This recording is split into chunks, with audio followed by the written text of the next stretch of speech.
Bonjour à tous, bienvenue à ces magazines Les Jours du Seigneur. Dimanche 21 janvier 2018, nous célébrons le troisième dimanche des temps ordinaires année B. Il est question de la conversion à l'évangile. La liturgie de ce dimanche, nous écouterons dans la première lecture le livre de Jonas chapitre 3, versets 1 à 10.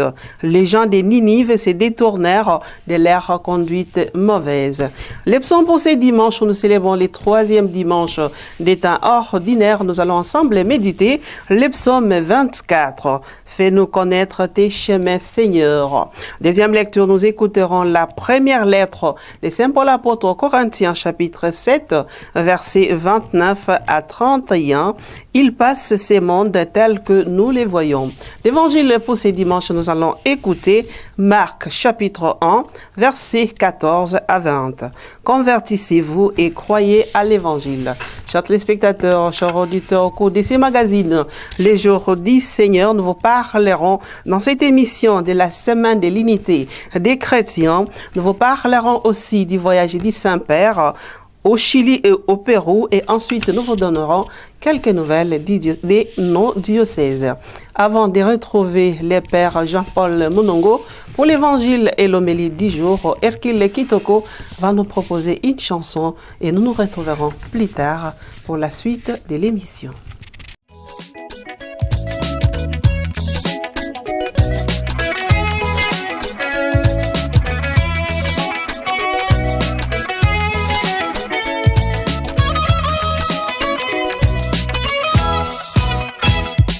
Elingaki nkolo Yesu Mokutana likolo abondelaki na Nzambe Motozala moko etikali biso bato Atena mokili oyo Tobebisi bomoko na lingomba Yawe Nzambe Yawe Nzambe yotinda nguya Oyana yo tinda nguya na yo Tolikana Tetolikisana Yawe Tosangana sombe Tozala moko Ototoka lingomba na masi Yawe Nzambe Yawe Nzambe Yawe tinda nguya Oyana yo tinda nguya na yo Tolikana Tetolikisana Yawe Tosangana sombe Tozala moko Ototoka lingomba na masi Le Seigneur soit avec vous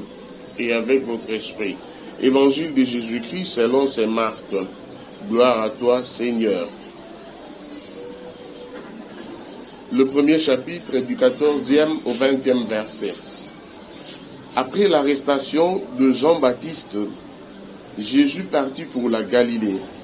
Proclamer la bonne nouvelle de Dieu, il disait: les temps sont accomplis, le règne de Dieu est tout proche. Convertissez-vous et croyez à la bonne nouvelle. Passant au bord du lac du Galilée, il vit Simon et son frère André en train de jeter leurs filets. C'étaient des pêcheurs.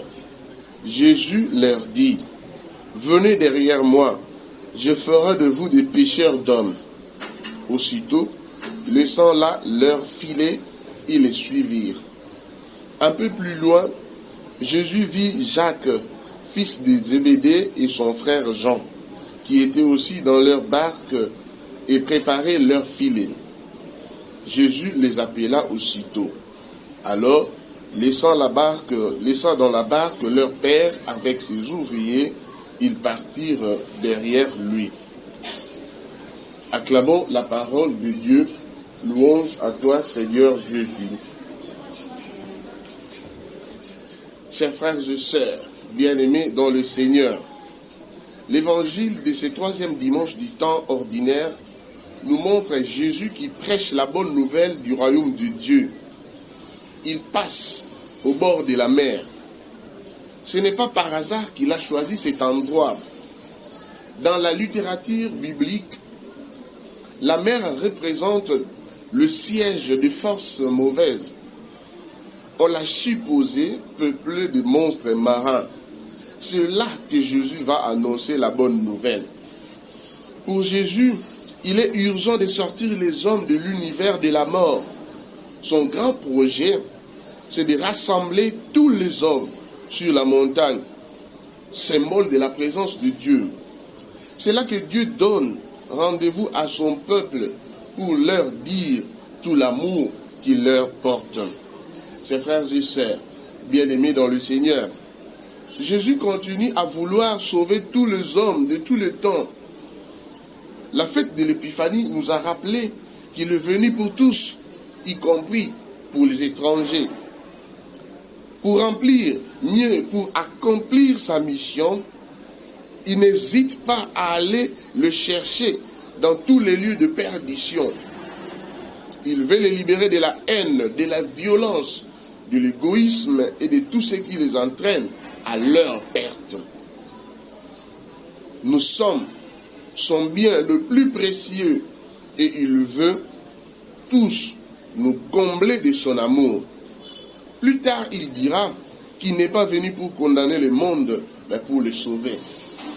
Bien-aimés dans le Seigneur, Jésus ne parle pas de la colère de Dieu face à l'humanité coupable.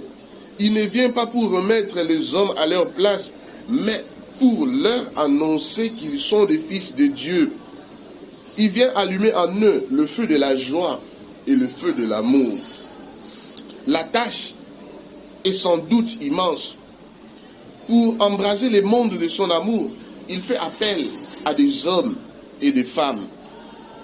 L'évangile de ce troisième dimanche nous raconte la vocation de 4 premiers apôtres. Marchant au bord de la mer, il aperçoit des pêcheurs. Plus tard, ils découvriront que leur mission sera d'être des pêcheurs d'hommes. Cette pêche ne sera pas une capture, mais un sauvetage. Il s'agit de sortir les hommes de leur perdition, symbolisée par la mer. L'important, c'est de ramener tous les hommes à la vraie vie. Chers frères et sœurs, bien-aimés dans le Seigneur, Jésus continue à passer dans notre vie. Il nous rejoint dans toutes les situations, y compris les pires. Aujourd'hui encore, Jésus nous redit, « Venez à ma suite, je rendrai votre vie belle et féconde. » C'est ainsi que des hommes et des femmes sont devenus des témoins de l'Évangile. Ils ont consacré toute leur vie à cette mission. Ils n'ont pas eu peur d'affronter l'indifférence, la haine et la persécution. Ils avaient la ferme conviction que rien ne pouvait le séparer de l'amour du Christ. Chers frères et sœurs, bien-aimés dans le Seigneur, nous aussi, nous sommes tous appelés. Cet appel pressant, c'est celui de l'amour. Pour répondre à cet appel, il nous faut sortir de nos torpeurs, de nos petits bonheurs, de nos biens, de nos manques. L'important, c'est de tendre vers ce qui est à venir.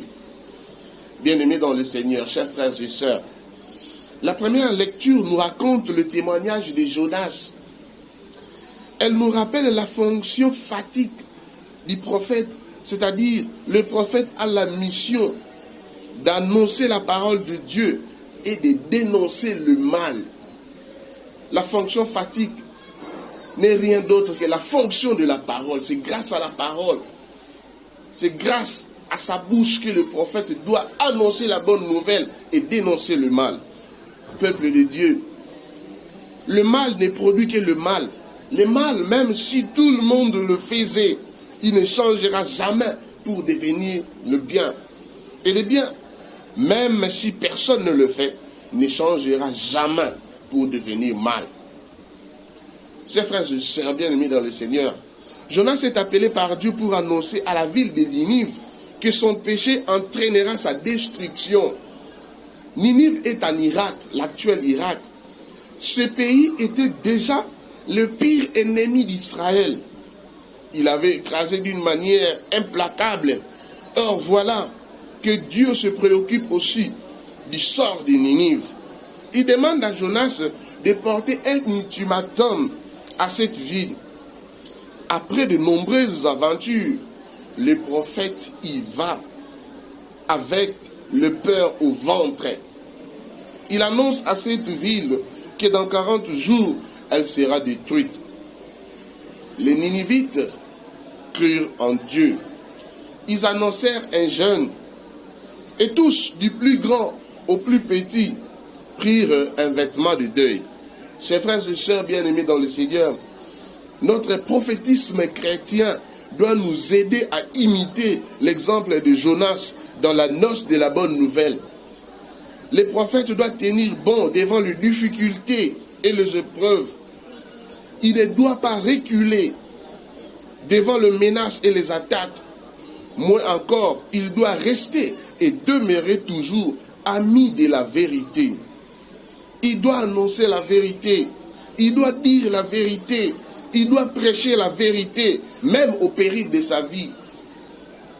Le cardinal Maloula disait, « Je préfère être crucifié pour la vérité que de crucifier la vérité. » Bien-aimés dans le Seigneur, chers frères et sœurs, comme les apôtres et comme Jonas, nous sommes tous appelés par le Seigneur.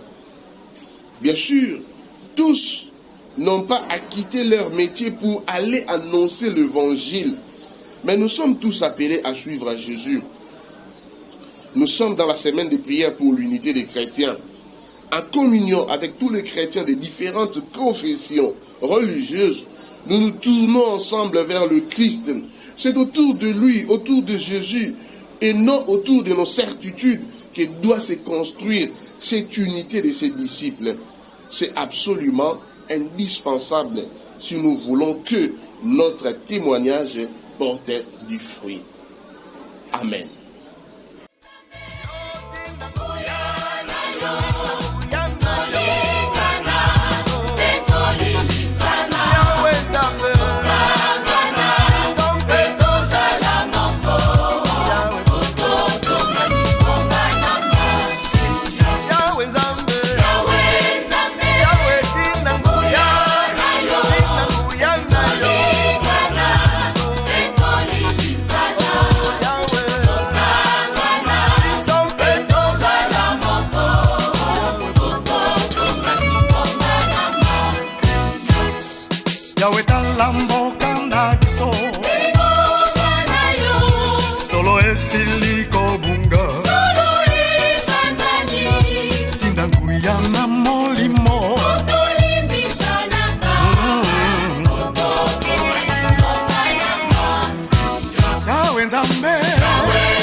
La deuxième partie de notre émission Les Jours du Seigneur, comme annoncé, chers téléspectateurs, chers auditeurs, dans cette émission de séjour, nous allons accueillir le deuxième secrétaire de la Commission épiscopale des ressources naturelles, CERN en sigle. Il s'agit de Messier Coco Mbangu, donc le deuxième secrétaire avec qui nous allons nous entretenir sur la Commission des ressources naturelles. Monsieur Coco, bonjour. Bonjour ma soeur. Bienvenue à cette émission. Vous êtes là au nom de votre commission des ressources naturelles. La première question, je voulais bien savoir pourquoi toute une commission sur les ressources naturelles. Qu'est-ce que les évêques ont voulu en créant cette commission sur les ressources naturelles? Merci beaucoup ma soeur pour la question. En fait, cette question nous est posée un peu partout. Parce que pour certaines personnes, les évêques, leur rôle c'est de prêcher l'évangile, rester dans les églises, oui, faire la catéchèse, alors qu'ici, on nous parler des ressources naturelles. En fait, je pars déjà de certaines documentations qui montrent un peu la quintessence de cette question des ressources naturelles. J'ai ici un ouvrage, La République démocratique du Congo, face aux enjeux de la géostratégie des ressources naturelles. Comme système vivant fonctionnel, le monde est compartimenté aujourd'hui. Il y a 3 compartiments. Nous avons le monde de consommateurs, nous avons le monde de producteurs et nous avons le monde de l'exploitant, donc des transformateurs. Les 3 compartiments, chacun cherche à jouer un rôle prépondérant pour maintenir le cap, chercher à maximiser, chercher les profits. Et en recherchant les profits, on met l'homme à l'écart.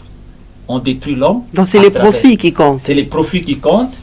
L'homme est détruit à travers les guerres. Donc on instaure la peur pour exploiter réellement les ressources naturelles. Alors vous allez voir que si, de façon naturelle, les plantes, les animaux, les micro-organismes et les minéralomasses jouent pleinement leur rôle individuel et collectif. Par contre, dans les villages planétaires, l'homme est de plus en plus un élément perturbateur du système. Il y a donc une grande perturbation due à la volonté toujours croissante d'accumulation des matières et d'énergie identifiées en argent. Or, l'accumulation ralentit ou bloque les échanges entre les différents niveaux de système. Ceci conduit à l'émergence de la pauvreté. Donc vous voulez dire que les évêques, en créant cette commission, ils voulaient tout simplement remettre l'homme à la place qu'il faut. Je suis parti de là pour faire voir à nos téléspectateurs et au peuple de Dieu qui sont en train de nous suivre maintenant que la question des ressources naturelles concerne tout le monde. Ça ne concerne pas tout simplement les évêques. Et là, vous allez voir que à l'introduction de cet ouvrage, l'auteur nous dit ceci: le monde bouge, le monde change. Mais le monde a toujours bougé. Le monde est de changé. plus en plus turbide, ma soeur. Il y a du désordre, des guerres fratricides partout. La mort, les guerres, les gens meurent. Quand vous voyez par exemple la République démocratique du Congo, tout ce que nous avons rencontré entre 1998 jusqu'à maintenant, on parle de millions de morts. Mais quelque part, il y a un trait d'union. Les traits d'union résident à quel niveau? Les décomptes macabres des morts directs et indirects de ces conflits armés constituent un cas de conscience là où la sensibilité humanitaire existe encore. Donc les évêques sont sensibles. Donc à ce que c'est la l'homme raison dit. pour laquelle, pour moi, je me dis, face à tous ces problèmes, les évêques ont encore besoin de l'homme. Ils ont mis l'homme au centre de leur action. C'est la raison pour laquelle vous allez voir la personne même humaine à l'image de Dieu. Dans Genèse 1, 27, Dieu plaça l'homme au centre de la création. Donc, en réalité, toutes les ressources que le Seigneur a mis à notre disposition, c'est d'abord pour l'homme. Et l'action de l'Église, c'est mettre l'homme au centre de l'exploitation des ressources naturelles, au centre même du développement. Donc l'objectif général de la création de cette commission des ressources naturelles, c'est pour que l'homme soit au centre. C'est pour que l'homme soit au centre, c'est pour que les ressources naturelles puissent bénéficier à l'homme. D'ailleurs, au niveau de la doctrine sociale de l'Église, les compendiums le disent, que l'homme est au centre de l'exploitation des ressources naturelles. Les ressources naturelles doivent être exploitées pour les besoins de l'homme et pour l'intérêt de l'homme. Mais maintenant, si on exploite les ressources naturelles pour chercher les bénéfices, pour chercher l'intérêt, on met pratiquement l'homme en exergue. Quand on met l'homme en exergue, nous voyons pratiquement les violations des droits humains. Je voulais dire que les magistères de l'Église catholique universelle ou l'Église catholique locale a beaucoup écrit là-dessus. Si je prends par exemple les synodes des évêques, les synodes en Afrique, l'Église en Afrique au service de la réconciliation et de la paix, c'est les synodes des évêques, deuxième assemblée spéciale pour l'Afrique. On parle des ressources On parle naturelles. des questions des ressources naturelles. On parle même des questions de la gouvernance par rapport aux ressources naturelles. On parle de la justice sociale. Donc toutes ces questions-là ont poussé les évêques à mettre en place une commission qu'on appelle la commission épiscopale pour les ressources naturelles. Une autre question, Monsieur Coco, justement, en vous écoutant parler, quelle est la vision, la mission et les stratégies, pourquoi pas aussi nous parler des axes d'intervention de cette commission des ressources naturelles? Parce que quand les évêques ont créé ça, ils attendent de quelque chose. Alors dites-nous, alors quelle est la vision, la mission, les stratégies et les axes dans lesquels vous intervenez? En fait, pour les évêques, à travers la CERN, la CENCO vise une exploitation des ressources naturelles qui contribue au développement des Congolais. L'exploitation des ressources naturelles qui tiennent compte de l'équilibre de l'environnement. Donc cette vision trouve même son fondement dans la Bible et dans la doctrine sociale de l'Église, comme je venais de le dire. Elle se justifie dans la Déclaration universelle des droits de l'homme. Et vous le trouvez encore dans la Constitution. Ça signifie que les ressources naturelles doivent être au service de l'homme, au service du développement intégral de l'homme. Voilà un peu, c'est cette vision-là que les évêques ont voulu donner à la commission pour les ressources naturelles. Et quelles sont votre mission de nature? Oui, la commission est un organe technique chargé d'études.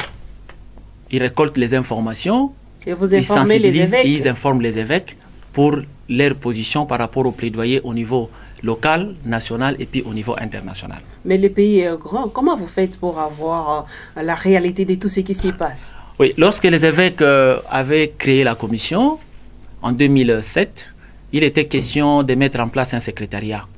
Le secrétariat a été mis en place. On a nommé un secrétaire et un secrétaire adjoint. Que vous êtes? Merci ma sœur. Et puis, en travaillant, on s'est demandé, mais avec 47 diocèses, comment on va faire pour remonter les informations au niveau de la CENCO? C'est la raison pour laquelle le secrétariat a demandé à la conférence épiscopale, aux évêques donc, aux pères évêques, de disponibiliser des relais au niveau des diocèses. Parce que seules 2, 3, 4 personnes ne peuvent pas couvrir toute l'étendue de la République. Alors, par rapport aussi aux spécificités des ressources, chaque diocèse connaît une réalité de l'exploitation des ressources qui est différente de l'autre. Parce que quand vous allez au Katanga, c'est différent voilà. du Jumaï. Voilà. Il y a les cuivres au Katanga, il y a le coltan à l'est. Je prends tout simplement les cas de figure. Il y a l'exploitation du bois à Inongo. Il y a le pétrole dans le Bas-Congo au diocèse de Boma. Il y a la question de l'exploitation du ciment au diocèse de Matadi. Donc, un peu, cette réalité-là nous a poussé à demander aux pères évêques de nous disponibiliser les points focaux. C'est que nous appelons les observatoires des ressources naturelles. Alors, pour ne pas créer d'autres structures, parce qu'il y a des structures qui existent déjà au sein de l'Église, dans les diocèses, nous avons demandé aux pères évêques de relayer une personne qui pouvait travailler en consortium avec les autres commissions. Par exemple, la commission Justice et Paix, qui est d'ailleurs la mère de la CERN, la commission Justice et Paix et la commission Caritas Développement. Parce que les enquêtes... Mais pourquoi vous n'êtes pas ensemble? Apparemment, vous êtes divisés. Oui, la question des ressources naturelles, c'est une question un peu spécifique. Les évêques avaient voulu spécifier pour mettre une commission à part entière, au lieu de mettre ça ensemble avec la commission du CP, qui a déjà aussi beaucoup de dossiers à traiter. Alors, mais sur terrain, nous nous rencontrons, nous travaillons ensemble parce qu'en réalité, ce sont le même groupe cible, ce sont les mêmes personnes qu'on évangélise, ce sont les mêmes personnes qu'on réclame la justice, ce sont les mêmes personnes qui sont aussi victimes de l'exploitation des ressources naturelles. C'est la raison pour laquelle au niveau des diocèses, nous travaillons en consortium, en collaboration avec toutes ces commissions. Vous avez le temps de vous rencontrer avec ceux qui sont dans les diocèses. Il y a des rencontres, des conférences, des formations aussi. Oui, chaque année, nous organisons des ateliers de mise en réseau pour essayer de redynamiser encore le réseau. Alors, les provinces, les diocèses viennent participer à cet atelier-là pour essayer de voir dans quelle mesure du possible réajuster un peu les tirs dans le cadre de notre travail que nous faisons. Ça fait 10 ans que la commission des ressources naturelles existe au sein de la conférence épiscopale nationale du Congo. Quelles sont les retombées si nous devons faire l'évaluation? Est-ce que vous êtes dans les bons ou il y a encore à faire? Au fait, il y a encore beaucoup de choses à faire. Parce que l'objectif de la commission, c'est de rendre la personne humaine digne par rapport à l'exploitation des ressources naturelles. Que le Congo se développe. En tout cas, avec la réalité. La réalité actuelle. Votre commission, vous avez échoué. Le chemin est encore long, ma sœur. Je pense que je venais d'évoquer la question des enjeux sur le plan international. Aujourd'hui, pour que les puissances puissent accéder aux ressources, ils ne laissent pas le temps aux pays qui regorgent d'énormes ressources à respirer. On impose des types de démocratie, on impose des types de gouvernement. Et puis d'ailleurs, il y a un lien trop étroit. Moi, je l'ai toujours dit dans mes interventions, qu'il y a un lien entre les choix des dirigeants et l'exploitation des ressources naturelles. Là, je peux revenir même dans le cadre de notre code minier qui a été signé en 2002, au moment où les pays étaient pratiquement divisés. Ça signifie qu'il y a quelque chose qui entraîne pratiquement cet état des choses. L'accès aux ressources par les puissances aujourd'hui, il ne nous laisse pas le temps de respirer, nous, les pays qui regorgent énormément de ressources. Quand bien même, nous avons aussi un regard tourné vers nous-mêmes. Notre façon de gouverner, notre façon de gérer ces ressources ne permettent pas une redistribution équitable. Avant de vous poser la question sur les difficultés que vous rencontrez, dites-nous d'abord qu'est-ce que vous avez encore réalisé de bon, que vous pouvez dire cette commission 10 ans après a fait c'est là, qui a aidé la population congolaise à comprendre les enjeux ou pourquoi pas l'importance des ressources naturelles comme le pape François l'a dit dans Laudato Si. Merci beaucoup, ma soeur, pour la question. Nous, quand on a commencé la commission, on s'était dit que cette question des ressources naturelles n'est pas encore connue au niveau des populations. La seule personne qui est à mesure de changer la situation de sa situation, c'est la population, le peuple qui est sur le terrain. Alors, nos actions sont parties à deux niveaux. Au niveau de la formation d'abord des populations et puis au niveau du plaidoyer. Au niveau de la formation de la population, on les a regroupés à travers des observatoires des ressources naturelles. Il y a des endroits où on a créé des comités locaux de la gouvernance participative que la commission du CP avait déjà créé. Il y a des comités de suivi, il y a le comité de développement. En fait, l'organisation de la population face à la question des ressources naturelles, face à la question des enjeux, c'est d'abord quelque chose de très important. Il faut conscientiser d'abord cette population. Une fois que la population prend conscience de l'importance des ressources qui se trouvent en dessous de leur sol, en ce moment-là, ils peuvent mener des actions. À part les actions de formation, nous avons aussi des activités, des actions de plaidoyer. Il y a des études que nous avons déjà menées. Nous avons mené une étude sur le besoin dans le Sud Kivu. Cette étude-là a permis à la conférence épiscopale de soutenir des actions pour la loi Dodd-Frank, la loi sur les minéraux de conflit. La CENCO a travaillé en collaboration avec la conférence épiscopale des États-Unis d'Amérique pour pousser à ce que cette loi-là soit votée. Donc ça, c'est déjà une action phare par rapport à la commission. En plus de cela, il y a eu des études que nous avons menées, par exemple la justice au rabais dans l'exploitation du pétrole dans le Bas-Congo. Il y a des études par rapport à Glencore dans le Katanga. Il y a des études concernant la délocalisation des populations à Durba, et même l'église Sainte-Barbe a été délocalisée aussi. Il y a des études qui ont été menées. Tous ces éléments-là nous permettent maintenant à travailler sur le plan international. On alimente les plaidoyers des évêques avec ces éléments-là. Et les retombées, comme vous avez dit, la loi Dodd-Frank, il y a maintenant une suite au niveau de l'Union européenne. Il y a une loi qui a été aussi votée au niveau de l'Union européenne par rapport aux minéraux de sang et aux minéraux qui préviennent dans des zones en conflit surtout ou au risque. En République démocratique du Voilà. Congo. Donc, Monsieur Coco, alors avant que vous nous parliez des défis ou pour des visions encore à venir, dites-nous quelles sont les difficultés que vous avez rencontrées, surtout en allant dans les fonds, comme on parle des Congos profonds. Est-ce que vous avez eu des difficultés de quel genre? Les difficultés sont énormes. D'abord, vous savez, la question de l'accessibilité à des informations. Le domaine que nous sommes en train de toucher, c'est un domaine qui touche à des sensibilités. C'est un domaine qui touche vraiment à de gros intérêts. Il est difficile d'accéder aux vraies informations. Premièrement, ça c'est vraiment une grande difficulté. Deuxièmement, il y a aussi la difficulté sécuritaire. Imaginez-vous que vous mettez vos doigts là où il y a les intérêts des autres. Bon, heureusement que ce n'est pas nous, ce sont les évêques qui portent cette action. Mais en travaillant sur le terrain... Mais les évêques n'y vont pas. C'est vous qui allez sur le terrain, quoi. Bon, c'est le travail que nous avons accepté, c'est l'apostolat. Ça signifie que si nous avons peur de nous engager, la situation de l'homme ne va pas changer. Nous sommes donnés, des fois... nous bravons cette peur pour essayer de parler sur cette question. Nous avons publié déjà des rapports dans la place publique, que ce soit à l'étranger, que ce soit ici, au nom de la CENCO. Et les évêques nous ont porté cette confiance-là et nous faisons ce travail et avec eux. Vous voyez, donc c'est un peu ça, parce qu'au fait, le Seigneur nous dit d'ailleurs que je vous envoie comme des brebis dans le loup. Est-ce que vous travaillez en collaboration avec les gouvernements congolais et les gouvernements vous facilitent l'accès justement dans les zones minières? Oui, dans plusieurs... nous avons un cadre de concertation au niveau du ministère des Mines, où la commission est représentée par son secrétaire. Donc nous travaillons en étroite collaboration avec les gouvernements. De toutes les façons, dans la plupart de nos activités, les gouvernements interviennent. Les gouvernements nous assistent et les autorisations, souvent, nous avons ça du gouvernement. Je donne un cas, il y a des communautés qui venaient d'être arrêtées à Mwanda et nous avons reçu l'appui. Pourquoi ils ont été arrêtés? Bon, en fait, ce sont des communautés qui avaient revendiqué leurs droits auprès de l'entreprise, mais il y a eu des casses. Il y a eu des casses après, il y a des points, disons des cabines électriques qu'on avait cassées, et il y a 4 personnes qui avaient été arrêtées. Et nous, avec les organisations de la société civile qui travaillent dans la thématique, nous avons vu des autorités au niveau local, les autorités judiciaires, qui nous ont facilité la chose. Et les amis étaient libérés après un jugement.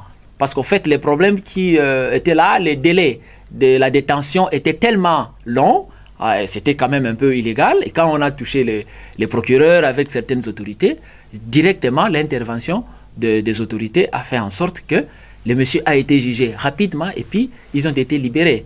Donc ça, c'est juste un cas de figure pour montrer que nous travaillons avec le gouvernement. Parce que, ma soeur, si on ne travaille pas avec le gouvernement, l'objectif du gouvernement, c'est quoi? C'est la dignité humaine. L'objectif de l'Église aussi, c'est le développement intégral de l'homme. En réalité, nous sommes obligés de travailler ensemble pour le développement de cet homme-là. Alors, comment est-ce que ça s'est fait, les plaidoyers pour l'extérieur? Parce que, apparemment, comme on venait de le dire, ici, chez nous, vous travaillez ensemble. À l'extérieur, comment vous faites?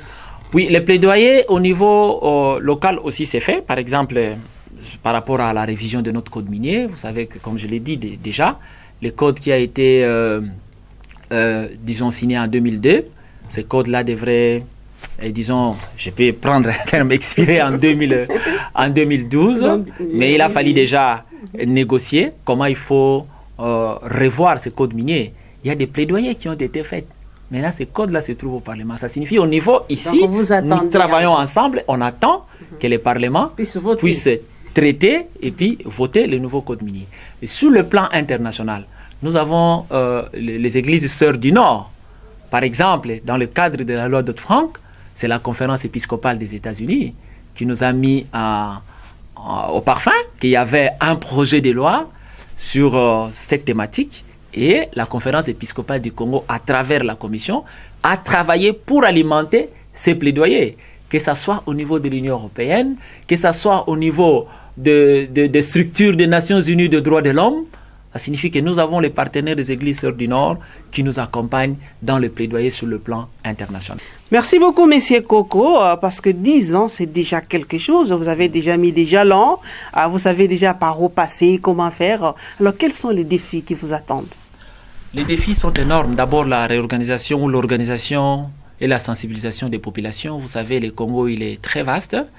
Et nos diocèses, vous savez que l'Église n'a pas assez de moyens. Quand nous disons ça, les gens ne croient pas. Il faut sensibiliser les communautés, il faut les éduquer à comprendre les enjeux par rapport à la question des ressources naturelles, à se prendre en charge sur les ressources naturelles qui sont en réalité les leurs. Parce que si aujourd'hui, nos populations n'arrivent pas à se prendre en charge, si nous n'arrivons pas à connaître d'abord ces ressources, ma soeur, il est quand même un peu... ça fait mal de voir que les Congolais ne connaissent même pas leurs ressources. Même tous ceux qui viennent pour attraper un carré minier, avoir quelque part pour faire l'exploitation artisanale, il faut recourir à Tervuren pour avoir les informations sur ce qui se trouve en dessous de notre sol. Mais à qui la faute? Ça, c'est un défi. À nous tous, ma soeur. À nous tous. Nous sommes tous Congolais. Nous ne voulons pas pointer du doigt quelqu'un. Ça signifie chacun, à son niveau là où se trouve, doit mettre la main dans la pâte pour dire voilà. À vous, parce que vous êtes dans la commission, on vous a confié cette charge. Vous devez sensibiliser la population. Nous sommes en train de parler des défis. C'est un grand défi pour éduquer cette population. Un grand défi. Et vous savez que l'éducation aujourd'hui, si on doit sortir un peu des ressources naturelles, parce que l'éducation, c'est la clé, c'est la base de tout. Vous voyez, vous-même, vous comprenez l'éducation dans notre pays. Au sein même des structures de l'éducation, on devrait avoir dans le manuel scolaire un cours qui parle de ressources naturelles dans notre Mais il pays. y a les sciences d'observation. Ma soeur, vous avez déjà vu Dans la les sciences cassitérite, vous? d'observation, il y a quand même Quand bien quelque même, chose. quand bien même que vous, c'est vous qui posez cette question, vous avez déjà vu la cassitérite? Bon, Donc, les passons diamants, à autre chose. vous posez la question aux Congolais qui a déjà vu le diamant, qui a Mais déjà vu le ils ont cuivre. déjà vu, certains Donc, Congolais ont déjà vu. certains, mais pas tout Tout le le monde monde. n'a pas d'accès parce que vous n'allez pas demander quelqu'un qui vit au Kivu qu'il a déjà vu les diamants. C'est la raison pour Il laquelle, faut savoir dans quelle zone on se situe. c'est la raison pour laquelle, ma soeur, au niveau de l'éducation nationale, on devrait mettre tout ça dans le programme de l'éducation nationale. Les gens devraient comprendre ça déjà à partir de première primaire pour qu'on ne brade pas nos ressources, pour qu'on n'utilise pas les ressources de n'importe comment, au bénéfice des tierces personnes, d'un petit groupe. Entre-temps, toute la population vit dans la misère. Mais quelquefois aussi ça termine, non? On peut exploiter l'or, je ne sais pas, les diamants quelque part, après c'est fini. Ah, mais les ressources sont épuisables, ma soeur. Je pense que peut-être nous allons nous réveiller quand on n'aura plus rien. Et maintenant, les Congolais sont encore en train de dormir. On dit nous avons beaucoup de ressources. Mais vous voyez la vitesse à laquelle l'exploitation se fait, ma soeur.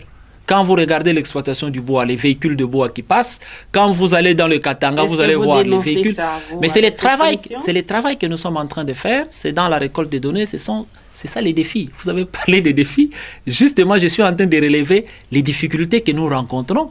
D'abord, la formation de la population, la sensibilisation de la population et avoir accédé aux informations pour donner aux pères évêques pour alimenter leur plaidoyer. Une fois vous avez fait justement l'enquête avec les étudiants des différentes universités ici à Kinshasa qui ont essayé un peu d'investiguer dans ce sens, est-ce que ça avait marché? Vous avez eu des bons résultats, il y a eu des résignations, expliquez-nous un peu. Merci beaucoup ma soeur parce que vous posez cette question. L'enquête, il est là, c'est les regards des partis politiques et des confessions religieuses de la République démocratique du Congo sur l'environnement et les ressources naturelles. Nous avons visité des partis politiques. Nous avons regardé, analysé leurs projets de société. Nous nous sommes dit, mais oui, vous voulez accéder au pouvoir. Est-ce que vous avez des plans de gestion des ressources naturelles? Est-ce que vous avez des programmes par rapport à l'environnement?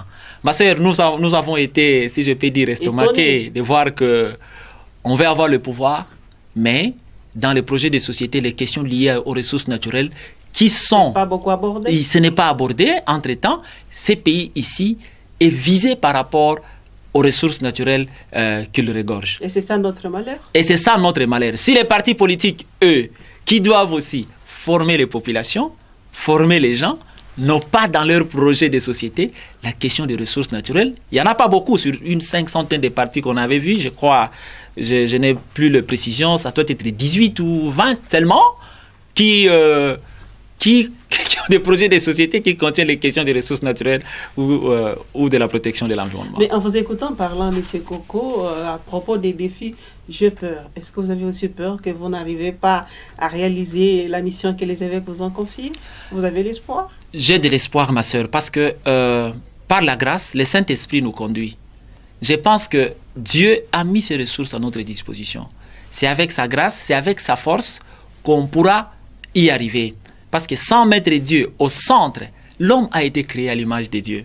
Nous ne pouvons que mettre Dieu au centre de notre action. Et si nous mettons Dieu au centre de nos actions... Ma soeur, écoutez, je voulais dire une chose. Quand vous prenez la doctrine sociale de l'Église, l'option préférentielle de l'Église, de la doctrine sociale de l'Église, c'est quoi? C'est de rester aux côtés des pauvres. Ces pauvres-là, cet homme pauvre-là, beaucoup de gens pensent que les pauvres, c'est celui simplement qui manque le matériel. Non. L'Église nous parle de la porte étroite. Vous pouvez avoir regorgé beaucoup d'argent, amassé de l'argent par rapport aux ressources naturelles, mais vous n'avez pas de la valeur à l'homme. Mais ma soeur, vous êtes pauvre. On doit vous prêcher l'évangile pour comprendre que tout ce que vous avez comme argent, tout ce que vous avez amassé comme matériel, doit servir à l'homme. Donc l'homme doit être au centre de notre action. Mais voilà pourquoi les Saint-Père, le pape François est venu soutenir votre action en publiant son encyclique Laudato Si. Est-ce que vous en avez diffusé dans votre commission? J'ai déjà intervenu dans plusieurs conférences, que ce soit au niveau du pays ou dans la région, pour essayer d'échanger sur Laudato Si. Cette encyclique regroupe plusieurs encycliques. Donc, le pape a ramassé pratiquement les anciennes encycliques, il a mis là-dedans. Cette encyclique est exceptionnelle parce que le pape dit même dans l'encyclique qu'il n'est pas entré en contradiction avec les scientifiques.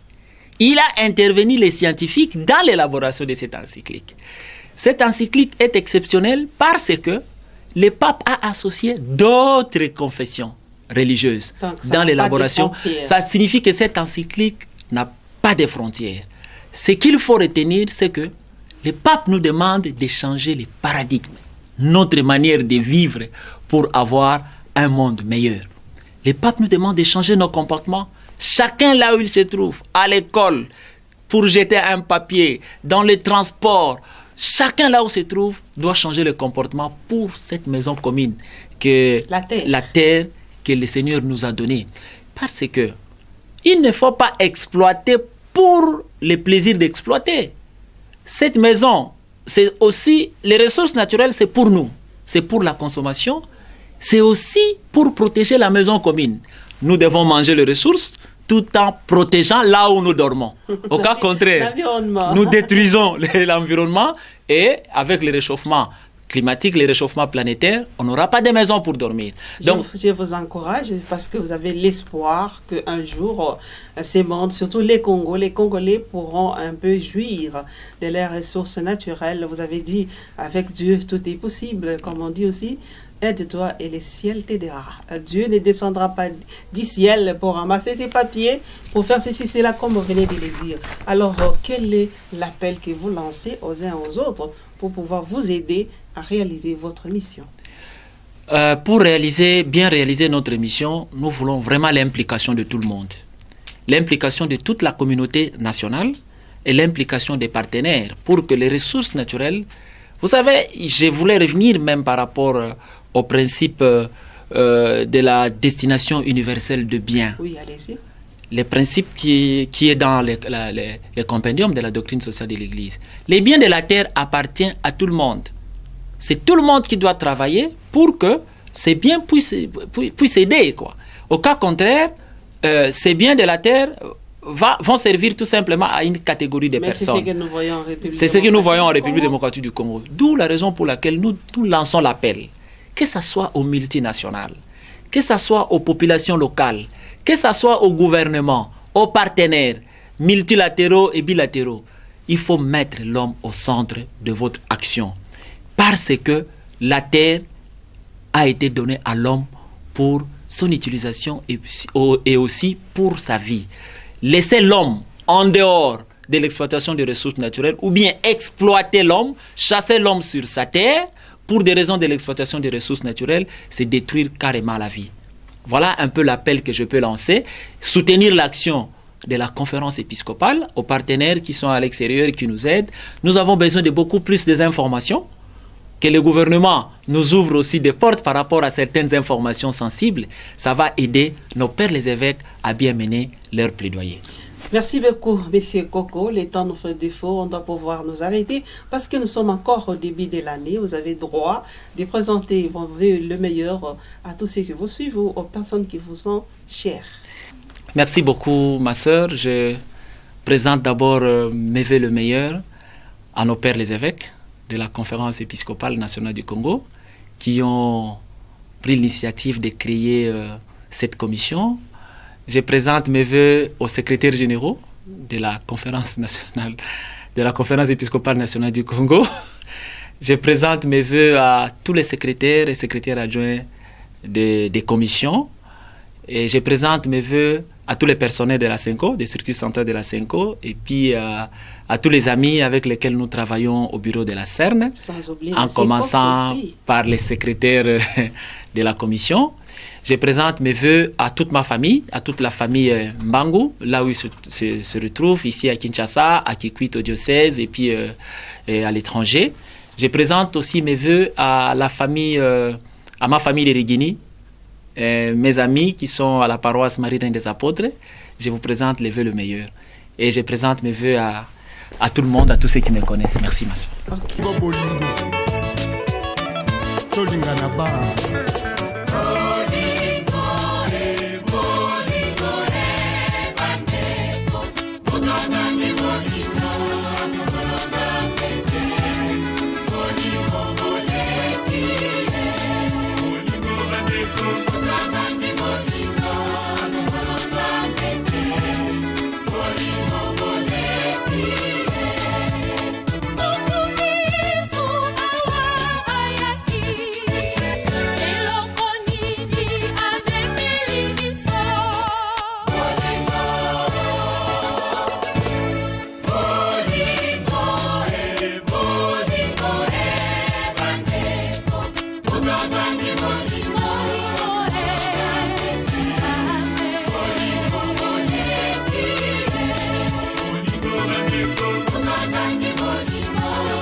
Certains accusent l'Église catholique de faire la politique partant de l'expression à César ce qui est à César, à Dieu ce qui est à Dieu, confère Marc 12, 17. Quelle est l'origine de ces passages bibliques? Selon l'Évangile, les pharisiens auraient demandé à Jésus s'il devait obligatoirement payer l'impôt à l'empereur. Jésus leur demandant de lui montrer un denier. Celui-ci portait l'effigie de César. Le Christ déclara: il faut rendre à César ce qui est à César et à Dieu ce qui est à Dieu. Depuis lors, l'expression s'est raccourcie: il faut rendre à César ce qui est à César. Mais qu'est-ce que cela signifie? La réponse avec M. l'abbé Georges Kalinga, deuxième secrétaire adjoint de la conférence épiscopale nationale du Congo. C'est surprenant qu'on puisse entendre la récupération de certaines vieilles expressions telles à César ce qui est à César, pour dire que c'est intolérable au fait que les évêques prennent parole en cette matière, et surtout quand on considère le contexte d'aujourd'hui, ce n'est pas compréhensible, parce que les évêques ont pu mener une mission de bons offices. Et après, ils se sont dégagés de cette mission de bons offices. Ils restent avec leur mission prophétique. Et de là, ils ne peuvent que prendre position en tant que tout d'abord citoyens congolais, et bien plus en tant que pasteurs. D'où leur déclaration. Mais alors, aller dire à César ce qui est à César, on se demande ce que cela peut signifier, parce que c'est une expression lourde de sens et qui ne peut pas être utilisée dans n'importe quel contexte. On ne peut pas nous dire que cette expression c'est un décret de César, non. Ce sont les paroles de Jésus-Christ. Et quand Jésus a dit cela, c'est en connaissance des causes. Ceux qui utilisent cette expression, qu'ils aillent se demander que signifiait pour les Juifs, les pharisiens, la figure de César. On peut bien se le dire. Pour eux, César, c'était la figure de l'occupant, le colon, celui qui exploite, celui qui domine. Et on demandait à Jésus, au fait, est-ce que tu es pour César ou bien tu es contre lui? Et lui n'a pas pris position pour dire qu'il est pour César ou contre César. Il les renvoie à leur conscience, à leur responsabilité, en disant tout simplement à César ce qui est à César et à Dieu ce qui est à Dieu. Et aller récupérer cette expression aujourd'hui, c'est comme qui dirait que non, voilà, s'il y a un dominateur quelque part, il y a un qui exploite les autres quelque part, il faudrait que les évêques se taisent, parce que à lui appartient un tel ou tel pouvoir. Ah non, non, ce serait induire les gens en erreur. Sachez, chers téléspectateurs, auditeurs, que l'Église qui, par sa nature, a les droits d'intervenir dans les questions des foi et des mœurs, peut prendre position en matière politique en vue d'exercer ses responsabilités à l'égard de l'homme qui lui a été confié par le Christ lui-même. Il convient de retenir que les caractères laïques de l'État congolais ne peuvent pas empêcher l'Église catholique d'accomplir sa mission, celle d'annoncer la bonne nouvelle du salut, d'être au service de la population congolaise en vue du respect des droits de l'homme et de la dignité humaine indispensable à son bien-être et à son développement intégral.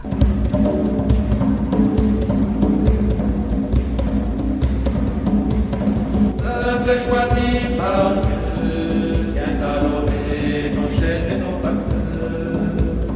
Peuple choisi par Dieu, viens adorer ton chef et ton pasteur. Venez, prions le soir pour le Seigneur, acclamons notre rocher, notre salut. Les nouvelles du Vatican, le pape François effectue actuellement son 22e voyage apostolique au Chili et au Pérou, un voyage placé sous le thème « Unis dans l'espérance ». 4 mois après la visite de Colombie, les successeurs de Pierre se retrouvent une fois de plus sur son continent natal. Du 15 au 18 janvier 2018, le pape François a pendant 3 jours rencontré les autorités ecclésiales et politico-administratives chiliennes à qui il a souhaité paix et prospérité. C'est dans la soirée du jeudi 18 janvier 2018 que le Saint-Père est arrivé à l'aéroport de Lima au Pérou. Accueilli à sa descente d'avion par le président Pedro Pablo et son épouse, en présence du nonce apostolique à Lima, Monseigneur Nicolas Girassouli et d'une délégation des évêques du pays. Le vendredi 19 janvier, le souverain pontife s'est envolé à 8h30 pour la ville de Petro Maldonado, où il a rencontré les peuples de l'Amazonie. Le samedi 20 janvier 2018, le pape s'est rendu dans la ville de Trujillo où il a célébré la messe sur l'esplanade côtière de Huanchaco. Il visitera ensuite les quartiers qui portent les noms de la capitale argentine Buenos Aires avant de visiter la cathédrale et de rencontrer les clergés et les consacrés. Le dimanche 21 janvier, le Saint-Père priera la liturgie des milieux du jour avec les religieux contemplatifs au fameux sanctuaire des Senor de los Milos et il ira se recueillir devant les reliques de sang péruviens dans la cathédrale de Lima avant de rencontrer les évêques et de prier l'Angélus avec la foule sur la place d'Armes à midi. C'est ce lundi 22 janvier 2018 que le Saint-Père quittera la Pérou dans l'après-midi pour le Vatican au terme de son 22e voyage apostolique.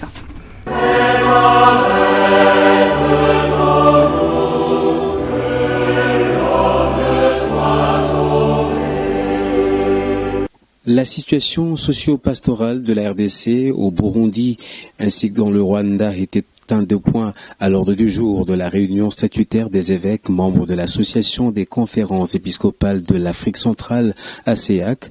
Du 9 au 13 janvier 2018, les membres du comité permanent de l'ACEAC se sont retrouvés au grand séminaire Saint-Jean-Paul II à Gitega au Burundi. D'après un communiqué de presse publié à l'issue de cette rencontre, ils ont aussi échangé sur l'appropriation de la déclaration de Dakar sur le rôle des évêques dans l'organisation du service de la charité en Afrique et la restructuration du dicaster pour le service de développement humain intégral, l'attention aux problèmes des migrations et des réfugiés, l'intégration de l'enseignement social de l'Église dans la formation sacerdotale et religieuse, ainsi que l'état des lieux sur le lancement des programmes de l'Institut supérieur de paix et de réconciliation ISPR. Concernant la situation socio-pastorale dans les 3 pays de l'ACEAC, les évêques membres du comité permanent ont relevé les efforts de chaque conférence épiscopale dans la recherche de la paix et la réconciliation et ont aussi souligné que le chemin reste encore long. Les prélats se sont engagés à poursuivre leur mission prophétique et à rester plus proche de la population, surtout de tous ceux qui sont victimes des situations sociopolitiques injustes, indique le communiqué. Sur cette lancée, les évêques membres de la CEAC ont exprimé leur solidarité avec l'épiscopat congolais dans son engagement pour l'avènement d'un état de droit en République démocratique du Congo et leur compassion à l'égard des victimes des récentes violences perpétrées contre les fidèles catholiques jusque dans les lieux de culte. Ils ont invité tous les acteurs politiques et sociaux au respect des aspirations du peuple et de la liberté religieuse. Comportement.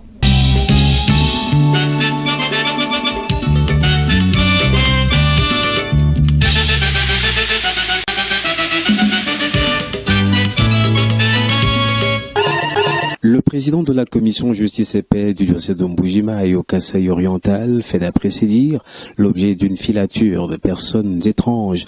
L'abbé Pierre Kabamba, puisque c'est de lui qu'il s'agit, a remarqué la présence de ces hommes suspects devant son bureau de travail, puis lors de la messe qu'il a célébrée le dimanche 14 janvier dans la paroisse Saint-Achille. L'abbé établit une corrélation entre ces menaces et la campagne menée depuis un temps par certains acteurs politiques contre l'Église catholique. Le prêtre déclare n'avoir rien à se reprocher. Si vraiment il y a quelque chose que l'on me reproche, il faudrait m'interpeller par une invitation, une convocation, et je vais m'expliquer au lieu de chercher à m'enlever, a-t-il lancé sur Radio Kapi. Pierre Kabamba dénonce par ailleurs une démarche visant à l'intimider, à le faire taire. Comment ne pas parler lorsque la situation est telle qu'elle a besoin des gens qui parlent, s'interroge l'abbé, promettant de ne pas rester indifférent à la souffrance de la population. De son côté, le gouvernement provincial du Kasaï oriental recommande au président de la commission justice et paix du diocèse de Mbuji-Mayi de saisir les services compétents s'ils se sentent en insécurité. À en croire le ministre près le gouverneur du Kasaï oriental, les relations entre la province et l'Église catholique sont très bonnes. Par conséquent, rien ne justifierait qu'un prêtre du diocèse soit en insécurité, relève Hippolyte Mutombo, interrogé sur les ondes de la radio tunisienne en RDC. Nous voici à la fin de l'émission de ce jour, chers téléspectateurs, chers auditeurs. Rappelons que nous célébrons ces dimanches, les 3e dimanches d'état ordinaire. Le dimanche prochain, nous allons célébrer les 4e dimanches d'état ordinaire. Au cours de cette émission, nous vous avons parlé de la semaine d'unité des chrétiens. Nous vous avons parlé du voyage du Saint-Père et au rendez-vous, vous avez suivi les nouvelles de nos diocèses. Merci beaucoup de nous avoir suivis. Au plaisir de nous retrouver les dimanches prochains. Au revoir.